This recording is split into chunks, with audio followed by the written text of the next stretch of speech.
Cool. Hey, this is like one of my favorite trails. It's one of the longest trails at the Hammers. It's called Outer Limits. And every time you come out here, you see the size of all the boulders and the rocks. And one of the coolest things about it is that there's so many options. It's a wide canyon.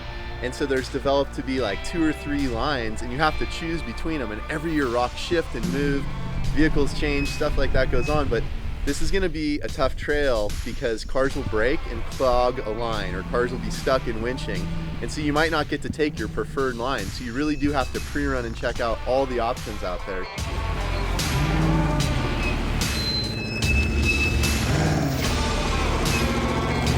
I love this trail. I find it to be a challenge that's always drivable if you pick the right line, but it's definitely never gonna be called an easy trail.